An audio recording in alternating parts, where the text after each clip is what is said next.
ዓለምን የሚዞረው ኢትዮጵያዊ ዩቲዩበር አቤል ብርሃኑ ከዩቲዩብ የሚያገኘው የማይታመን አስደንጋጭ ክፍያ። ውድ የዳዊት ላፍታ ዩቲዩብ ቻናል ተከታታዮቻችን እንደምን ቆያችሁልን እያል በዛሬው መሰናዷችን ሚሊዮን ተከታዮች ያሉት ዓለምን የሚዞር 5 በርካታ ሺህ ሰብስክራይበሮች ያላቸው የዩቲዩብ ቻናሎች ያሉት ከ63 በላይ የዓለም ሀገራት የሄደ ከሀገራችን ዩቲዩበሮች ከፍተኛ ተከፋይ ስለሆነው ስለተወዳጁና ዝነኛው ዩቲዩበር አቤል የወይኗ ልጅ የማይታወቁ አስደናቂ መረጃዎችና ዩቲዩብ ምን ያህል የማይታመን ክፍያን እንደሚከፍለው የምናደርሳችሁናል። እስከ ፕሮግራማችን ፍጻሜ አብራችሁን ቆዩ። አቤል ብርሃኑ የወይኗ ልጅ ይባላል። ይህንን ስም ሚሊዮኖች ያውቁታል። አቤል ለአንዳንዶች ሁነኛ የመረጃ ምንጭ ነው፣ ለሌሎች ደግሞ ከሀገር ሀገር እየዞረ አስገራሚ ቦታዎችን የሚያስጎበኝ ድንቅ ታሪኮችን የሚያቀርብ ነው።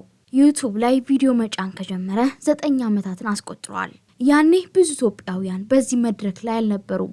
አቤል ግን ይህ ተስፋ አላስቆረጠውም። ይሰራ ከነበረው የቴሌቪዥን፣ የሬዲዮ፣ የማስታወቂያና የፊልም ስራዎች ጎን ለጎን ዩቲዩብን እስኪ ልሞክረው ብሎ ነበር የጀመረው። ህይወቱን እንደሚቀይረው ግን አልገመተም ነበር። በሚሊዮን የሚቆጠሩ ተከታዮችና ተመልካቾች ይኖሩኛል ብሎም አልጠበቀም።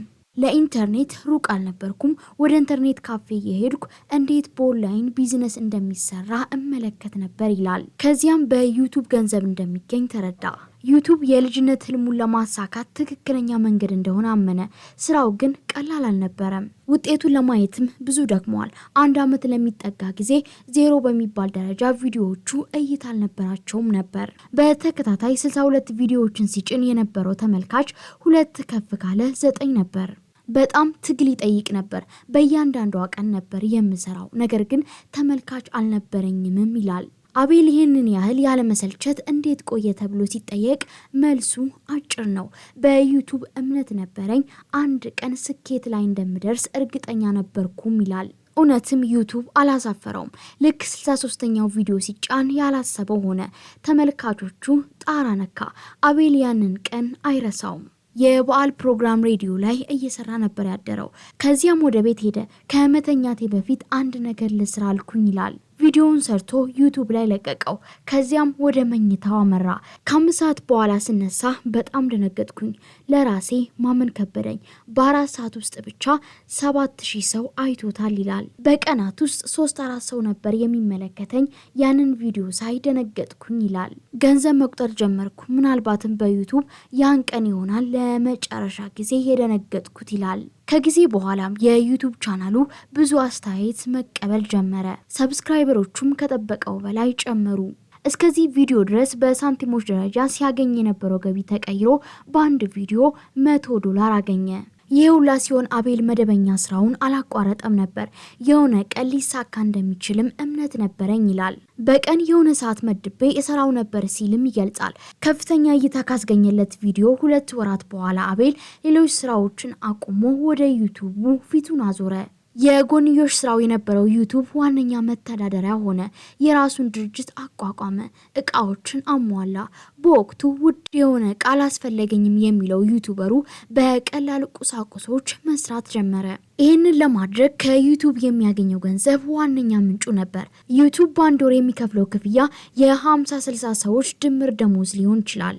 በ2 እና በ3 ወር ውስጥ ብዙ ነገርን ለማሳካት የሚያስችል ብዙ ነገሮችን የሚሸፍን ገንዘብ ያገኛል። በዚህም ታዲያ ፈጣን ለውጥ ነው የሚመጣው ሲል ያስረዳል። ከዚህም በኋላ ነገሮች በፍጥነት መቀየር ጀመሩ። ወር ባልሞላ ጊዜ ውስጥ ሰብስክራይበሮቹ 100,000 ተሻገሩ።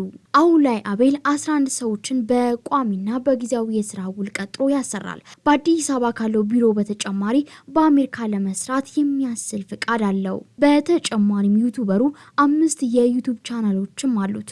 2 ከሚሊዮን በላይ ተከታይ በማፍራታቸው የዩቲዩብ ወርቃማ ሽልማትን ያገኙ ሲሆን የተቀሩት ከ100,000 በላይ በማለፍ ብራማ ሽልማትን አግኝተዋል። ያልሄድኩበት አንታርክቲካ ብቻ ነው።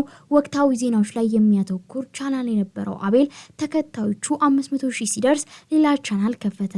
ይህ ቻናል አቤል የልጅነት ህልሙን መኖር የጀመረበት ነው። በአዲሱ ቻናሉ ሀገራትን እየዞረ ለተመልካቾች ያሳያል። ይህ ኢትዮጵያዊ ዩቲዩበር የመጀመሪያ መዳረሻው ሀገር ኡጋንዳ ነበረች። ኡጋንዳ ተጉዞ የሀገሪቱን ባህልና አኗኗር ለተመልካቾቹ ማጋራት ችሏል። ቀጥሎም ወደ ተባበሩት አረብ ኤሚሬትስ አቀና። በዚያም 3 ግዛቶች ውስጥ ልዩ ልዩ ቪዲዮዎችን ሰርቶ አሰራጨ። ለመጀመሪያ ጊዜ ኡጋንዳን የረገጡት የአቤል እግሮች አሁን ከአንታርክቲካ በስተቀር ሁሉንም የዓለም ሀገራትን ዞረዋል። ይህ ሁላ ሲሆን ግን ነገሮች አልጋ በአልጋ አልሆኑለትም ነበር። ለመጀመሪያ ጊዜ ወደ አውሮፓ የሄደው ወደ ፈረንሳይ ነበር። ፈረንሳይ ኤምባሲ ብዙ ጊዜ ቪዛ ከልክለውኛል የሚለው አቤል የወይኗ ልጅ ይህንን ለማሳካትም ብዙ ደክም ያለው ይላል። ፈረንሳይ ብቻም ሳይሆን ብዙ ሀገራት ቪዛ ለመስጠት አልፈቀዱልኝም ይላል። ጃፓን ከልጅነቴ ጀምሮ መሄድ የምፈልግባት ሀገር ነበረች። ብዙ ጊዜ ተከልክያለሁ፣ በቅርቡ ነው ፍቃድ ያገኘሁትም ይላል። አቤል እስካሁን 63 ሀገራትን ዞሯል። የአሜሪካ 50 ግዛቶችን ጎብኝቷል። ሌላኛው ፈተና ወደ ሀገራቱ ከገባ በኋላ የሚገጥመው ነው። ዝርዝሩን ማስታወስ ባይፈልግም አዘርባይጃንና ጅቡቲ ውስጥ የገጠመው ፈተና ምነው እግሬን ባላነሳው ያስባለው እንደሆነም ይናገራል። የየሀገሩ ባህል ይለያያል። ካሜራ የማይወዱ አሉ። ብዙ ቦታ ፋይል ያስጠፉኛል። አንዳንድ ቦታዎች ቋንቋ ፈተና ነው ይላል። ከዚህ በተጨማሪም እንግሊዘኛ እየተናገርክ አስተርጓሚ ኖሮክ እንኳን መግባባት ይከብዳል ሲል ያስረዳል። የአየሩ ሁኔታ ደግሞ ሌላኛው ችግር ነው። ለመቋቋም የሚያስቸግር ሙቀት ወይንም ብርድ በጉዞ ወቅት ያጋጥመዋል። በከፍተኛ ብርድ እግሬ ለወራት የታመመበት ጊዜ አለም ሲል ያስረዳል። አንዳንዴም ጾም ማደር አለ። እንዲህ አይነቱ ገጠመኝ አቤል ፈጽሞ ሊመገባቸው የማይችሉት ነገሮች ሲያጋጥሙት ነው። አቤል ከጉዞ በፊት በቂ ጥናት ያደርጋል፣ ያነባል፣ ይዘጋጃል። ለዚህ ነው እኔ እንደ ቱሪስት ውሃ ዳር ለመዝናናት ወይንም ከተማ ላይ ፎቶ ለመነሳት አይደለም ሀገር የምዞረው የሚለው። ይልቅ የሀገሪቱን ታሪክ፣ ባህል፣ አኗኗር ወይንም ልዩ ነገሮችን ለማሳየት ይጥራል። አቤል ባለትዳር ሲሆን የ2 ልጆች አባትም ነው። ታዲያም ብዙዎች ቤተሰብ ጥለ ይህንን ሁሉ ሀገር እንዴት ትሄዳለህ ብሎ ሲጠይቁትም ሰዎች አመቱን ሙሉ የምጓዝ ይመስላቸዋል። ይህ የሚቻል አይደለም። በአንድ አመት ውስጥ 2 ወይንም 3 ጊዜ ነው ጉዞ የማደርገውም ይላል። አቤል አንድ ጊዜ ሲጓዝ የ5 ወር ቪዲዮዎችን ሰርቶ እንደሚመጣም ይናገራል። ኢትዮጵያ ውስጥ ዩቲዩበር የለም፣ እኛ ሀገር ብቻ ሳይሆን ሌላ ሀገር ሄጄ በዩቲዩብ እንዴት ነው የምትተዳደረው ብሎም ይገረሙብኛል ይላል። ውጤቱ እስኪመጣ ግን ልፋት አለው። ትዕግስትና ወጥ በሆነ መንገድ መስራት ያስፈልጋል ሲልም ያስረዳል። ሌላኛው ደግሞ በዩቲዩብ ስኬታማ እንድትሆን የሚያደርግ አቀራረብ ነው ይላል። ሰውን በሚይዝ መልኩ ካቀረብከው ሰው ያየዋል። ድሮ ልጅ ያለን አንዳንድ ትምህርቶችን በአስተማሪዎቻችን አቀራረብ ምክንያት እንወድ ነበር ይላል። ዩቲዩብም እንደዛ ነው ሲል ያስረዳል። በተለይ በኢትዮጵያ ብዙ እድል እንዳለ አቤል ይናገራል። ኢትዮጵያ ውስጥ ብዙ ዩቲዩበሮች ስለሌሉ ይህንን አጋጣሚ ብንጠቀም ስኬታማ እንሆናለንም ይላል። በዚህም ተስፋ ሳንቆርጥ ሌት ተቀን ታየም አልታየም መስራት አለብን ሲል ይናገራል። አቤል ዛሬ ላይ በዩቲዩብ ሚሊዮኖችን ይሰራል። ከ9 ዓመት በፊት ከዩቲዩብ ጋር የተዋወቀው አቤል የወይኗ ልጅ በዩቲዩብ ቋሚ የሚባል ክፍያ የለምም ይላል። ገቢው በየጊዜው ይለያያል። ዛሬ 1 ሚሊዮን ባገኝ በቀጣይ ወር ላላገኝ እችላለሁም ይላል። ይህ ነው የሚባል ቋሚ ገቢ ባይኖረውም ምንም ጥያቄ የለውም፣ ሚሊዮኖች ይሰራል። በዚህም እኔ ያረጋግጣለሁ ይላል። አቤል ከክፍያውን በላይ ዩቲዩብ ህልሙን እንዲኖር ዓለምን እንዲዞር ረድቶታል። ህልሙ ግን ገና ነው። ዓለም ላይ ያሉ ሉዓላዊ የሚባሉ ሀገራትን በሙሉ ማየት እንደሚፈልግም ይናገራል። ውድ የዩቲዩብ ቻናል ተከታታዮቻችን የዛሬው ዝግጅታችን ይሄን ይመስል ነበር። ባደረስናችሁ መረጃ እንደተደስታችሁበት ተስፋ እናደርጋለን።